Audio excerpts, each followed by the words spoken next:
अंधारी वृत्तांत पार्ट 3 का अब हम लोग इस पाठ के आशय को समझेंगे, जिसका भाग 2 है कि भाग 1 में हम लोगों ने पढ़ा था कि तातुस के घर में बेबी हालदार काम करने लगी और तातुस बेबी हालदार के जीवन के बारे में जानने के लिए वो उत्सुक थे और वो बेबी से पूछते थे, तुम घर जाके क्या करती हो, क्या काम करती हो, तुम्हारे कितने बच्चे हैं। बेबी ये सब बातें से वो पूछते थे, बेबी अपने जीवन के बारे में उन्हें बताती थी।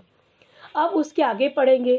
कुछ दिनों बाद एक दिन हठात उन्होंने पूछा, हठात मने जिद करके, अच्छा बेबी ये तो बताओ कि यहाँ से जाकर तुम क्या करती हो। मैंने कहा, मैं जाते ही खाना बनाने लग जाती हूँ और साथ ही साथ बच्चों को नहलाती धुलाती हूँ, फिर उन्हें खाना पिलाकर सुला देती हूँ। तीसरे पहर उनके साथ थोड़ा घूमती घुमाती हूँ और शाम को संध्या पूजा कर उन्हें पढ़ने बिठा देती हूँ। रात में फिर उन्हें खिलाना पिलाना सुलाना और सवेरे जल्दी से जल्दी यहाँ के लिए निकल पड़ना। बस यही है मेरे सारे दिन का काम। वह बोले, अच्छा फिर जो तुम और काम ढूंढ रही हो उसके लिए तुम कैसे समय निकालोगी, कहाँ से समय दोगी।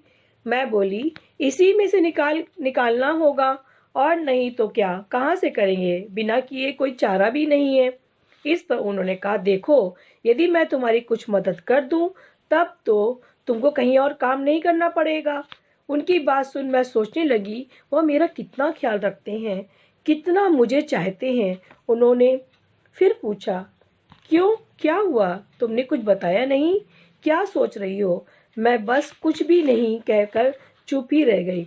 उन्होंने कहा, देखो बेबी तुम समझो, मैं तुम्हारा बाप भाई माँ बंधु सब कुछ हूँ। ये कभी मत सोचना कि यहाँ तुम्हारा कोई नहीं है। तुम अपनी सारी बातें मुझे साफ साफ बता सकती हो, मुझे बिल्कुल भी बुरा नहीं लगेगा। थोड़ा रुक कर उन्होंने फिर कहा, देखो मेरे बच्चे मुझे तातुश कहते हैं, तुम भी मुझे वही कहकर बुला सकती हो। उस दिन से मैं उन्हें तातुस कहने लगी। मैं तातुस कहकर उन्हें बुलाती तो वो बहुत खुश होते थे और कहते, तुम मेरी लड़की जैसी हो, इस घर की लड़की हो, कभी मत सोचना कि तुम पराई हो। वहाँ कोई भी मेरे साथ पराया जैसा व्यवहार नहीं करता। तातुस के 3 लड़के थे। उस समय तक मैंने एक को ही देखा था और उनका सबसे छोटा लड़का था। उसके मुंह में जैसे जबान ही नहीं थी। मैं किचन में ही काम कर रही होती थी, तब भी चाय बनाने के लिए वो मुझसे ना कहकर स्वयं ही चाय बना लेता था। उनकी आदत ही थी कम बोलने की, मुझसे तो क्या वो किसी से भी ज़्यादा बात नहीं करता था। तातुस ने एक दिन बताया, उनका बड़ा लड़का आ रहा है। उन्होंने कहा, मेरा बड़ा लड़का माने तुम्हारा बड़ा भाई। तातुस की इस तरह की बातें सुनकर मुझे अच्छा लगता। मैं सोचती कि सचमुच ही वह मुझे बहुत चाहते हैं, बहुत पसंद करते हैं। 2 दिन बाद मैं सवेरे काम कर रही थी तो तातुस ने बुलाकर कहा, बेबी तुमने क्या घर बदल लिया है। मैंने हाँ कहा तो वो बोले, तुमने घर बदला और मुझे बताया तक नहीं। मुझे चुप देख उन्होंने कहा, ये तुमने ठीक नहीं किया बेबी, मैंने सोचा सचमुच ही मुझसे भूल हो गई है, एक बार बताना तो चाहिए ही था। मेरे ना बताने से उन्हें दुख हुआ, ये मालूम पड़ गया, लेकिन ये समझ में नहीं आया कि उन्हें पता कैसे चला। स्वयं उन्होंने ये कहकर बात साफ कर दी कि सुनील ने उन्हें बताया था। मैं अभी सोच ही रही थी कि सुनील को कहाँ से पता चल गया होगा। तो फिर तातुस ने कहा, सुनील तुमसे मिलने तुम्हारे पुराने घर गया था। वहाँ तुम्हें ना देखकर आस पड़ोस के लोगों से पूछा तो पता चला कि तुमने कहीं और घर ले लिया है, तुम कहीं और चली गई हो। तातुस ने आगे बताया कि सवेरे वह दूध लेने गए थे तो सुनील उन्हें मिला था। उन्हें देखकर सुनील ने पूछा, बेबी क्या अब आपके यहाँ काम नहीं करती। तातुस के पूछने पर वह ऐसा क्यों सोच रहा है, सुनील ने कहा था, बेबी अब वहाँ नहीं रहती है जहाँ पहले रहती थी, इसलिए मैंने सोचा कि शायद अब वो आपके यहाँ काम नहीं करती है। तातुस मुझसे बोले, सुनील नहीं बताता तो मुझे पता ही नहीं चलता। मुझे सुनकर बहुत बुरा लगा। मैंने सोचा सचमुच मुझसे अन्याय हुआ है। वह थोड़ी देर मेरे चेहरे की ओर देखते रहे, फिर पूछा, अभी जब मैंने तुम्हें बुलाया तो तुम क्या कर रही थी? मैं बोली, ऊपर डस्टिंग कर रही थी। वह बोले, तो जाओ अपना काम करो। मैं डस्टिंग करने ऊपर चली गई थी। वहाँ एक कमरे में 3 अलमारियाँ किताबों से भरी थी। उन्हें देखकर हमेशा मेरे मन में ये बात उठती, इन्हें कौन पढ़ता होगा। उनसे उनमें बंगला की काफ़ी किताबें थीं। कभी कभी मैं एक दो किताब खोलकर भी देखती। एक दिन मैं उसी कमरे में डस्टिंग कर रही थी कि तातुस वहाँ पहुँच गए। उन्होंने देखा कि मैं बंगला की कोई किताब उलट पुलट रही हूँ। उन्होंने मुझसे कुछ पूछा नहीं। अगले दिन जब मैं सवेरे कमरे में आई तो चाय बनाकर उन्हें दी तो उन्होंने पूछा, तुम कुछ पढ़ना लिखना जानती हो? सुनकर मैं मन महसूस कर रह गई और ऊपरी हंसी हंस कर जाने लगी। तो उन्होंने फिर पूछा, क्या बिल्कुल नहीं जानती? मैं बोली, क्यों मैं झूठ बोलूं? एकदम नहीं जानती, लेकिन वह जानना भी कुछ नहीं के बराबर ही है। तब उन्होंने पूछा, फिर भी कहाँ तक पढ़ी हो? मैं बोली, 6ठी 7वीं तक। उन्होंने, ऐसी पढ़ाई किस काम की? मुझे लगा मेरी बात सुनकर तातुस कुछ सोचने लगे। उस दिन उन्होंने फिर कुछ और नहीं कहा। अगले दिन मैं गई तो मुझे देखकर वो हंसने लगे। वैसे भी उनके चेहरे पर हर समय हंसी रहती थी। देखकर लगता कि उनके मन में कभी गुस्सा आता ही नहीं है।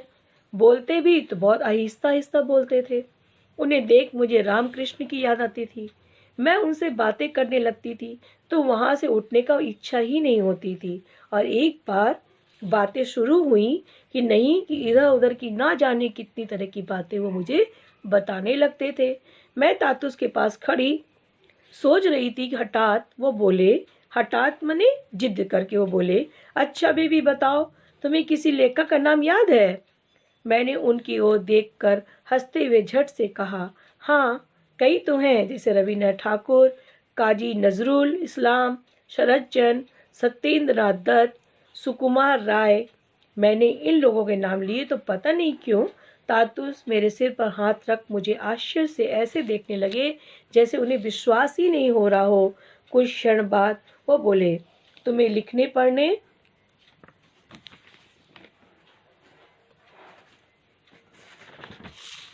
का शौक है? मैंने कहा, शौक होने से क्या, पढ़ना लिखना अब नहीं, अब होने से रहा। उन्होंने कहा, होगा क्यों नहीं, मुझी को देखो, अभी तक पढ़ता हूँ। तुम्हें क्या पता नहीं मैंने इतनी किताबें क्यों रख छोड़ी हैं? मैं पढ़ सकता हूँ तो तुम क्यों नहीं पढ़ सकती? उन्होंने कहा, तुम जरा मेरे साथ ऊपर चलो। मुझे ऊपर ले जाकर उन्होंने अलमारी से एक किताब निकाली और कहा, बताओ इसमें क्या लिखा है? मैंने देखकर सोचा, पढ़ तो ठीक लूँगी, फिर सोचा लेकिन गलती हो गई तो फिर क्या होगा? कह दूंगी मुझे पढ़ना लिखना एकदम नहीं आता। तातुस मेरे मुंह की ओर देखे जा रहे थे। उन्होंने कहा, पढ़ो ना, कुछ तो बताओ, कुछ तो पढ़ो। मैंने तब बोल दिया, अमार में बेला तस्लीमा नसरीन नसरीन। तातुस बोले, तुम यही सोच रही हो ना कि गलती ना हो जाए?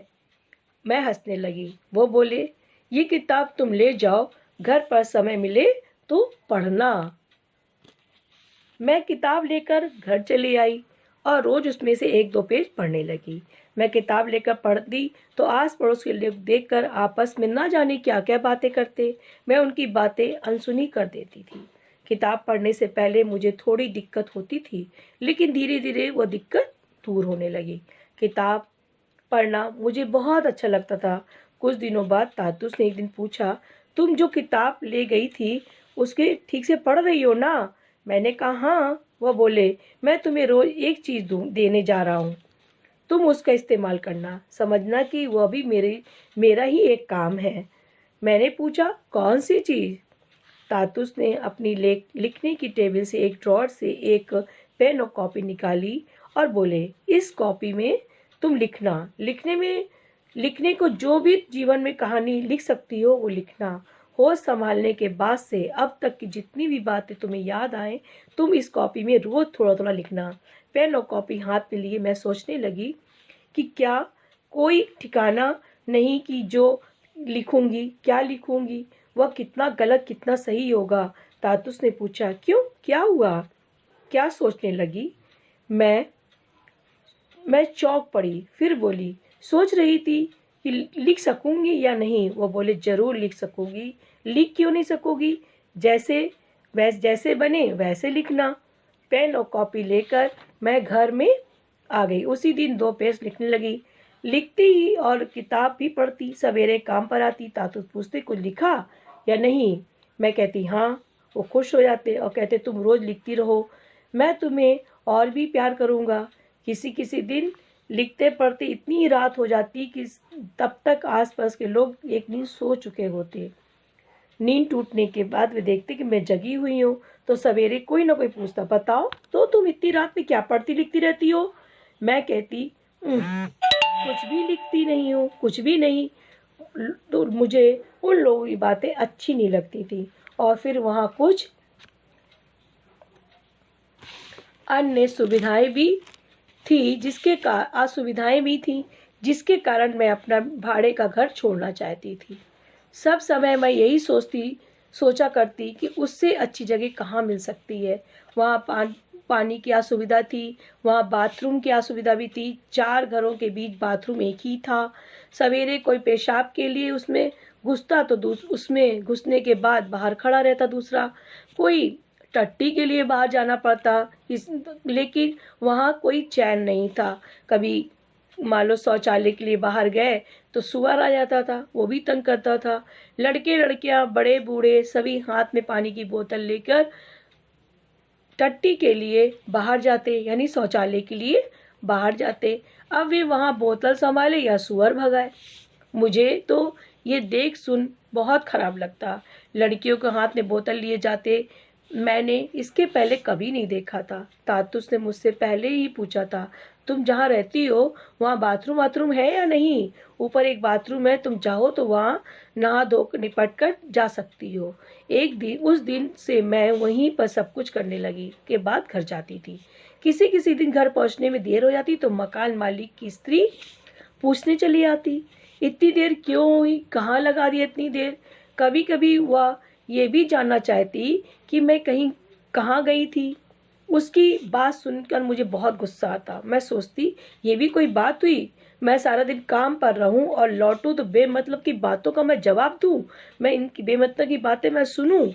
मैं क्या किसी की बांदी हूँ जो सब सुनना पड़ेगा? घर का भाड़ा देने में मैं कभी नागा नहीं करती। तो फिर मेरे मेरे कहीं जाने से इन लोगों को इतना दर्द क्यों होता है? और मैं जाती भी कब कब थी? समय ही कहाँ था मेरे पास। काम करके लौटती तो लिखने पढ़ने बैठ जाती। कभी कभी सविता से जरूर मिल आती थी। ये मेरी एक पुरानी कोठी की सहेली थी। उसके यहाँ से लौटने में काफ़ी देर हो जाती तो सभी मुझे ऐसे देखते जैसे मैं कोई अपराध करके आ रही हूँ। बाजार हाट करने में भी जब देर हो जाती, वो बूढ़ी मकान मालिक की स्त्री कहती, कहाँ जाती है रोज रोज? तेरा स्वामी है नहीं, तू तो अकेली ही है, तुझे इतना घूमने फिरने की क्या दरकार है? मैं सोचती, मेरा स्वामी मेरे साथ नहीं है तो क्या कहीं घूम फिर नहीं सकती? और फिर इसका साथ में रहना भी ना रहने की जैसा ही है। उसके साथ रहकर भी मैं मुझे शांति मिली? उसके होते हुए भी पाड़े के लोग यानी मोहल्ले के लोगों को क्या क्या बातें सुननी पड़ी। जब उसी ने उन बातों को लेकर उनसे कभी कुछ नहीं कहा तो मैं आंख मुंह बंद किए चुप न रहती तो क्या करती? जब मेरे स्वामी के सामने वहाँ के लोगों के मुंह बंद नहीं हुए तो यहाँ बच्चों को लेकर मैं अकेली थी। यहाँ तो वैसी बातें सुननी पड़ती। मैं काम पर जाती आती तो आसपास के लोग एक दूसरे को बताते, इस लड़की को स्वामी यहाँ नहीं रहता है, ये अकेली ही भाड़े के घर में बच्चों के साथ रहती है। दूसरे लोग ये सुनकर मुझसे छेड़खानी करना चाहते। वे मुझसे बातें करने की चेष्टा करते और पानी पीने के बहाने मेरे घर आ जाते। मैं अपने लड़के से उन्हें पानी पिलाने को कह के कोई बहाना बनाकर बाहर निकल जाती। इसी तरह मैं जब बच्चों के साथ कहीं जा रही होती तो लोग ज़बरदस्ती ना जाने कितनी तरह की बातें करते, सीटियाँ मारते, कितने ताने मारते, लेकिन मुझ पर कोई फ़र्क नहीं पड़ता। मैं उनसे बचकर निकल जाती। तातुस के यहाँ जब पहुँचती तो वो बताते कि किसी बंधु ने उनसे मेरी पढ़ाई लिखाई के बारे में पूछा है, तो वो खुशी से सब कुछ भूल जाती। रास्ते में मेरे साथ क्या घटना घटी मैं तब सब कुछ भूल जाती। तातुस के कुछ बंधु कोलकाता और दिल्ली में थे। उन्हें वह मेरे पढ़ने लिखने के बारे में बताते रहते थे। वे लोग भी चिट्ठियां लिखकर या फ़ोन पर तातुस से मेरे संबंध में जब तक पूछते रहते थे। एक दिन मैं घर में बैठी अपने बच्चों से बातें कर रही थी, तभी मकान मालिक का बड़ा लड़का आकर दरवाजे पे खड़ा हो गया। मैंने उसे बैठने को कहा, बस वह बैठा तो उठने का नाम ही ना ले। उसने बातें चालू की तो लगा कि कभी खत्म ही नहीं होंगी। उनकी बातें ऐसी थी कि जवाब देने मुझे शर्म आ रही थी।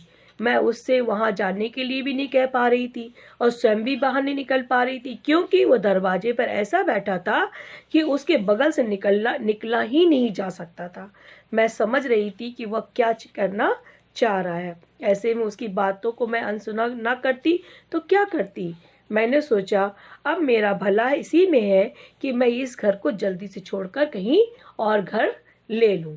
उसकी बातों से यह साफ हो गया था, यदि मैं उसके कहने पे नहीं चलूंगी तो उसके घर पे नहीं रह सकती, नहीं तो मुझे ये घर छोड़ना होगा। मैंने सोचा ये क्या इतना सहज है, घर में तो क्या इसी से मुझे हर किसी की कोई भी बात माननी होगी। मैं कल ही कहीं और घर ढूंढ लूंगी। मैं अपने काम से जाती और साथ ही साथ घर भी ढूंढती रहती। एक दिन काम पर से मैं घर लौट रही थी, देखा बच्चे रोते रोते दौड़ते हुए चले आ रहे हैं। मेरे पास आकर वे बोले, मम्मी मम्मी जल्दी चलो, हमारा घर उन्होंने तोड़ दिया। बच्चों की बात से मैं चौंक पड़ी। ये क्या हो गया? मैंने कहा चलो चलकर देखती हूँ। वहां जाकर देखा सचमुच सारा सामान बिखरा पड़ा हुआ है। वह सब कुछ देखकर मैं सिर पकड़कर वहीं पर बैठ गई और सोचने लगी, बच्चों को लेकर अब मैं कहाँ जाऊं? इतनी जल्दी दूसरा घर भी कहाँ मिलेगा? बच्चों को अपने पास बिठाए मैं भी रोने लगी। उन्होंने सिर्फ मेरा ही घर नहीं तोड़ा था, आस पास जो भी घर थे उन्हें भी उन सब ने तोड़ डाला था। लेकिन उन घरों में कोई ना कोई मर्द था या बड़ा लड़का था, स्वामी जरूर था। जबकि मेरे घर में या कोई भी नहीं था, इसलिए मेरा सामान अभी तक वैसे ही बिखरा पड़ा था। जबकि दूसरों घरों के लोग अपना सामान एक जगह सहेज कर नए घर खोजने चले गए थे। हमें वहाँ बस कुछ ही लोग और बचे थे। हम उसको छोड़कर, बेबी को छोड़कर कुछ ही लोग और वहाँ पर बचे थे। वे इसलिए रुक गए थे क्योंकि मेरे बच्चों से उन्हें मोह था और घर की वैसी हालत में वे उन्हें अकेला नहीं छोड़ना चाहते थे। मैं रो रही थी और मुझे रोते देख मेरे बच्चे भी रोने लगे थे। ऐसे समय में मेरी मदद करने आने वाला अपना कोई नहीं था। पास ही दो दो भाई रहते थे। उन्हें मालूम था कि मैं कहाँ रहती हूँ। उन्हें यह भी मालूम था कि वो घर तोड़ दिए गए हैं, फिर भी मेरी खोज खबर लेने नहीं आए। मैंने सोचा माँ होती तो देखती कि मैं आज किस हाल में हूँ।